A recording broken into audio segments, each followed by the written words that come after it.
Gas welcome है। आज का हमारा यानी कि लेक्चर नंबर यानी कि थर्ड में क्लास 9th का यानी कि 1.1 के टोटल क्वेश्चन करेंगे। हमारा पहला क्वेश्चन किस प्रकार दिया है, आप यानी कि आप बुक में यानी कि देखते रहिएगा। बोला कि क्या शून्य एक परिमेय संख्या है? अगर यानी कि ये शून्य परिमेय संख्या है तो क्या इसको इस रूप में पी बाई क्यू के रूप में लिख सकते हैं क्या, जहाँ क्यू नॉट इक्वल टू यानी कि जीरो मिल सके।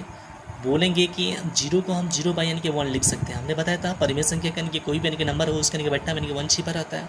बोलेंगे हाँ शून्य का यानी कि परिमेय संख्या है, क्योंकि शून्य को 0/1 अर्थात पी बाई क्यू के रूप में लिख भी सकते हैं। और जहाँ Q not equal to zero यानी कि क्यू के जगह पे जो हमारा यानी कि 1 मिला वो जीरो के बराबर नहीं है। हमारा आंसर फुलफिल हो गया। नेक्स्ट है कि 3 और 4 के बीच में यानी कि 6 परिमेय संख्या के ज्ञात करना है। तो हम क्या करेंगे, नहीं जो 6 परिमेय संख्या बोला है ना उसमें एक अपने मन से यानी कि जोड़ लेंगे, 7 हो गया। इसी यानी कि 7 से यानी कि 3 के बट्टा में यानी कि 1 लगा देंगे और 7 से ऊपर नीचे मल्टीप्लाई करेंगे तो ये मिल जाएगा। 4 है तो 4 के बट्टा में 1 लगा के इसी 7 से ऊपर नीचे मल्टीप्लाई करेंगे तो ये मिल जाएगा। और इनके बीच में आसानी से हम 6 परिमेय संख्या कुछ इस प्रकार से फाइंड आउट कर लेंगे। Complete answer. नेक्स्ट क्वेश्चन यानी कि 3/5 और 4/5 के बीच में 5 परिमेय संख्या यानी कि ज्ञात करना है।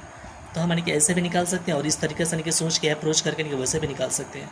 हमने क्या किया, 3/5 में ऊपर नीचे यानी कि 10 से मल्टीप्लाई किया तो ऐसा मिला। 4/5 में 10 से ऊपर नीचे मल्टीप्लाई किया तो ऐसा मिला। इनके बीच में आसानी से 5 परिमेय संख्या इस प्रकार से मिल गए। नीचे यानी कि क्वेश्चन के स्टेटमेंट वाइज यानी कि दिया है क्वेश्चन। बोला है कि अगर यानी कि वो असत्य है तो अभी कारण बताइए, सत्य है तो अभी कारण बताइए। बोला है प्रत्येक प्राकृतिक संख्या एक पूर्ण संख्या होती है, क्या ये कथन सही है? तो बोलेंगे हाँ सत्य है, क्योंकि जितने भी यानी कि प्राकृतिक संख्या होती है ना वो पूर्ण संख्या में क्या होती है, सम्मिलित होती है। ये बात है, ये बिल्कुल सही है।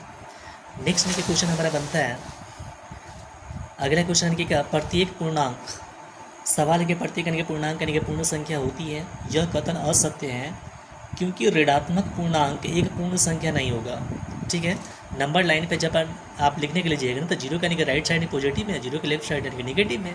तो पूर्ण संख्या नेगेटिव बोला कि इसमें कि नहीं काउंटिंग होता है, इसलिए ये कथन क्या है, असत्य है। नेक्स्ट है कि अगला यानी कि थर्ड नंबर यानी क्या है कि प्रत्येक परिमेय संख्या एक पूर्ण संख्या होती है, यह कथन असत्य है क्योंकि सभी पूर्ण संख्याएं परिमेय संख्या तो होती है लेकिन सभी परिमेय संख्या पूर्ण संख्या नहीं होती है। ये बात यानी कि हम लोग पहले यानी कि लेक्चर नंबर 2 में यानी कि कर चुके हैं। ये ऐसा क्यों होता है? चलिए तो आज का वीडियो यानी कि यहीं पे एंड होता है। वीडियो अच्छी लगे तो लाइक करें, कमेंट करें, सब्सक्राइब करें ताकि यानी कि वीडियो यानी कि और लॉन्ग बना सकें। स्टार्टिंग में यानी कि न्यू चैनल है, थोड़ा सब्सक्राइबर यानी कि 50 कंप्लीट हो जाएगा तो लॉन्ग वीडियो बनेगा। Thank you.